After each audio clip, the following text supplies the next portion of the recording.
नमस्कार प्यारे बच्चों, क्या आपके भाई बहन हैं? अगर आपके भाई बहन हैं तो मुझे लगता है आप भी उनके साथ छोटी छोटी बातों को लेकर जरूर लड़ते होंगे। जैसे कि उसे ज्यादा चीज क्यों मिली, मुझे कम चीज क्यों मिली, उसको खिलौने ज्यादा क्यों मिले, मुझे कम क्यों मिले, इस तरह से। तो इस अध्याय में हम करने जा रहे हैं इसी ही विषय के ऊपर चर्चा। हमारे पाठ का नाम है यह भी तो है। ये है पाठ नंबर 10, डीएवी पब्लिकेशंस, कक्षा प्रथम, नैतिक शिक्षा की किताब। आइए शुरू करते हैं अध्याय। केशव और माधव नासिक में अपने घर में अपनी दादी और माता पिता के साथ रहते थे। उन दोनों भाइयों में हमेशा लड़ाई होती रहती थी। कभी वह खाने की चीजों को लेकर लड़ते तो कभी पेन पेंसिल खिलौनों या कपड़ों को लेकर लड़ते। जैसे आप अपने भाई बहनों के साथ लड़ते होगे, कभी पेन पेंसिल के पीछे, खिलौनों के पीछे या कपड़ों के पीछे, किसको नए कपड़े क्यों ला कर दिए, मुझे क्यों नहीं ला कर दिए, इस तरह से। दोनों को हमेशा यही लगता कि दूसरे को ज्यादा मिला है। कहते हैं ना, दूसरे की थाली में लड्डू बड़ा दिखता है, अपना छोटा दिखता है। तो ये दोनों भाइयों को भी ऐसे ही लगता था कि दूसरे भाई को ज्यादा चीज मिली है, मुझे कम मिली है। वह बहुत ही लालची और ईर्ष्यालु थे। लालची मतलब जैसे हर चीज मुझे ही मिल जाए, किसी दूसरे को ना मिले। और ईर्ष्यालु, जेलसी की भावना रखना कि उसे क्यों चीज मिली, मुझे क्यों नहीं मिली। अगर माँ दोनों को जलेबी खाने को देती तो वह गिन गिन कर खाते कि कहीं दूसरे को जलेबी का एक टुकड़ा ज्यादा तो नहीं मिल गया। दादी उनकी इन आदतों से बहुत परेशान थी। वह अक्सर उन्हें समझाया करती पर कुछ कर नहीं पाती। ये देखिए, इस चित्र में दिखाया गया है दो भाई केशव और माधव, और पास ही है बैठी हुई उनकी दादी, और माँ उन्हें जलेबियां दे रही है। तो गिन गिन कर जलेबी रख रहे हैं अपनी प्लेट में, 1 2 3, 1 2 3 4, तुझे ज्यादा कैसे मिल गई, मुझे कम क्यों मिली है। दादी उन्हें समझाने का प्रयास करती थी कि लड़ाई मत करो, आराम से दोनों भाई मिलकर खाओ। माँ भी समझाती थी पर किसी के भी कहने का उन पर कोई असर नहीं पड़ता था। तो क्या ये अच्छी बात है? हमें क्या लड़ लड़ कर चीज खानी चाहिए? नहीं, हमें जितनी भूख है उतनी चीज खानी चाहिए। और कहते भी है ना कि अन्न की वेस्टेज नहीं करनी चाहिए, अन्न का अपमान नहीं करना चाहिए। उतना ही डालें थाली में जितना जाए हमारे पेट में, उससे ज्यादा अधिक हमें अपनी थाली में भी नहीं डालना चाहिए, जूठन नहीं छोड़नी चाहिए। आगे बढ़ते हैं। एक दिन दादी सड़क से जा रही थी। देखो, दादी जा रही है सड़क से, तभी एक गाड़ी तेजी से निकली और कुत्ते के एक छोटे से बच्चे के ऊपर से निकल गई।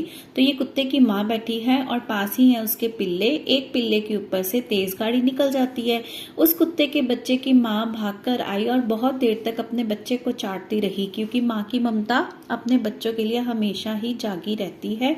उसे हुआ कि मेरे बच्चे को क्या हो गया, तो उसे प्यार कर रही है, चाट रही है। उसके बाकी के 2 बच्चे भी वहीं खड़े रहे। अब बाकी 2 बच्चे भी खड़े रहे कि पता नहीं इस बच्चे को क्या हो गया, हम पास खड़े होके देखते हैं। दादी उन दोनों बच्चों को अपने साथ घर ले आई, कहीं ये दोनों भी किसी गाड़ी के नीचे आकर ना मारे जाएं। तो बाकी के जो 2 पिल्ले थे उनको दादी अपने घर ले आती है कि इनकी रक्षा मैं कर सकूं। दादी उन दोनों पिल्लों को प्रतिदिन दूध रोटी खिलाती है। देखिए, ये कुत्तों की डिश पड़ी है, इसके अंदर दूध रोटी है। दोनों एक ही बर्तन में खाते और खेलते रहते। तो अलग अलग प्लेट नहीं लगाई थी उनकी, एक ही प्लेट में वो दोनों खाते और खेलते रहते। जहां जहां दादी जाती वे भी उनके पीछे हो लेते। एक दिन केशव और माधव आपस में जोर जोर से लड़ने लगे। लड़ाई तो उनमें हर दिन होती थी, पर उस दिन कुछ ज्यादा ही हुई। दादी पूरे दिन बहुत दुखी रही। अब दादी फिर से देखती है कि दोनों भाई आपस में लड़ रहे हैं। अब दादी कुछ तरकीब सोचती है कि मैं इन्हें किस तरह से समझाऊं, क्योंकि ऐसी मैं मौखिक रूप से इन्हें समझा रही हूँ तो इनके समझ में नहीं आ रहा कि लड़ाई नहीं करनी चाहिए। तो दादी उस टाइम पे तरकीब लगाती है कि मैं कैसे इन बच्चों को समझाऊं। अगले दिन जब सब सोकर उठे तो उन्होंने दादी को अपने कमरे में नहीं पाया। सब दादी को ढूंढने लगे कि दादी कहाँ चले गए। माधव दादी को ढूंढते ढूंढते बगीचे में जा पहुंचा। उसने दादी को वहां बैठे देखा। वह सबको बगीचे में बुला लाया। उसके माता पिता और वे दोनों भाई दादी के पास जा बैठे। अब देखो, दादी जो है बगीचे में बैठी हुई है, तो माधव सभी परिवार के सदस्यों को बुला लाता है। केशव, माधव, माता पिता सभी दादी के पास आकर बैठते हैं।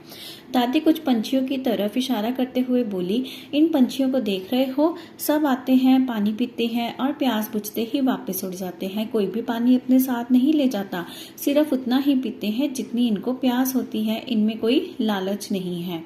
तो पक्षी आते हैं, पानी पीकर उड़ जाते हैं, अपने चोंच में या अपने साथ तो नहीं ना घड़ा उठाकर ले जाते पानी का कि हम आगे भी पीते रहेंगे। तो ये होती है संतुष्टि कि हमें जितना चाहिए था हमने लिया और फिर हम अपने काम में व्यस्त हो गए, साथ साथ में लेकर नहीं कोई फिरता। तो इसीलिए कहते हैं कि लालच बुरी बला है, इकट्ठा करना नहीं चाहिए हमें उतना ही सामान चाहिए होता है जितनी हमें रिक्वायरमेंट होती है। बाकी का इकट्ठा करोगे सामान तो उतनी ही लालसा हमारे मन में बढ़ती रहती है। फिर उन कुत्ते के दोनों बच्चों की तरफ इशारा करते हुए बोली, इनको देखो, सुबह से यही मेरे पास बैठे हैं, शायद ये भी तुम्हारी लड़ाई से परेशान हैं। दादी ने उन्हें पीने के लिए दूध दिया, दोनों एक ही बर्तन से दूध पीने लगे। दादी उन्हें दिखाते हुए बोली, देखो इन दोनों में कोई झगड़ा नहीं हुआ, जिसको जितनी भूख प्यास है वो उतना खाकर बाकी सब छोड़कर वहां से हट जाता है। जानते हो क्यों? क्योंकि इनमें लालच नहीं है बल्कि संतोष रखते हैं। काश तुम दोनों भी यह समझ पाते। उस दिन के बाद माधव और केशव को कभी किसी ने भी खिलौनों, कपड़े या खाने की चीजों को लेकर लड़ते नहीं देखा। वे समझ गए थे कि लालच करना अच्छी बात नहीं है।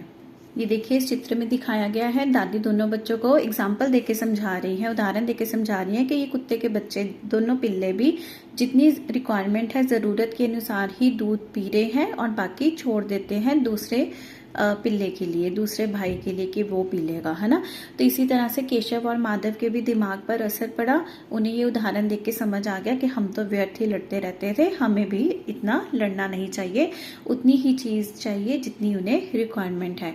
इसी से मुझे एक मुहावरा सा याद आया, उतना ही ले थाली में, व्यर्थ न जाए नाली में। तो ये चीज हमें भी अपने जीवन में अपनानी चाहिए। किसी भी हम शादी, फंक्शन, पार्टी में जाते हैं, बर्थडे पार्टी में जाते हैं या अपने घर में ही जब खाना खाने बैठते हैं तो हमें उतनी ही भोजन सामग्री अपनी थाली में डालनी चाहिए कि बाद में वो वेस्ट ना हो, जूठन जाए ना नाली में। ठीक है बच्चों, आइए बढ़ते हैं इसकी बैक एक्सरसाइज की तरफ। जरा सोचिए, प्रश्न 1 दिए गए चित्रों को ध्यान से देखिए, वह चित्र जो आपको सही लगे उसके सामने स्टार बनाइए और जो गलत लगे उसे काट दीजिए। तो पहले चित्र में पक्षी एक टब में से ही पानी पी रहे हैं, ये सही चित्र है, स्टार बना देंगे। दूसरे चित्र में एक लड़की दूसरी लड़की को दूध या पानी ऑफर कर रही है, तो ये भी चित्र सही है, स्टार लगा देंगे। तीसरे चित्र में केशव और माधव को लड़ते हुए दिखाया गया है खाने की चीज के पीछे, ये गलत है, हमें शेयर करके खाना चाहिए और लालच नहीं करनी चाहिए। इस चित्र में दिखाया गया है कि सभी पिल्ले मिलकर एक ही बर्तन में से दूध पी रहे हैं और जब एक दूध पी रहा है तो बाकी सभी रुके हुए हैं, उसकी बारी खत्म हो जाएगी तो बाकी सभी पिएंगे, तो ये चित्र भी सही है, स्टार लगा देंगे। प्रश्न 2, नीचे दिए गए चित्रों को ध्यान से देखिए और उचित संदेश लिखिए। डैश मत कर, लालच मत कर। इस चित्र में दिखाया गया ना, बच्चा लालच कर रहा है, अपनी जेबों में भी उसने कैंडीज, टॉफीज भरी हुई है, हाथ में भी पकड़ी हुई है और फिर से प्लेट में से उठा रहा है, ये गलत बात है। बाकी बच्चों के लिए भी उसे छोड़ना चाहिए था, तो लालच मत कर। इस चित्र में दिखाया गया है कि बर्थडे पार्टी हो रही है, एक लड़की स्नैक्स जो है सारे उठाकर अपनी प्लेट में डाल रही है और दूसरे बच्चों के लिए बचा ही नहीं खाना, तो लालच करना बुरा है। तो बच्चों इसी के साथ पाठ नंबर 10 नैतिक शिक्षा की किताब कक्षा प्रथम डीएवी पब्लिकेशन मॉरल एजुकेशन का ये लेसन यह भी तो है संपूर्ण होता है। मिलूंगी आपसे जल्दी अगली वीडियो में, तब तक के लिए पढ़ते रहिए, खुश रहिए।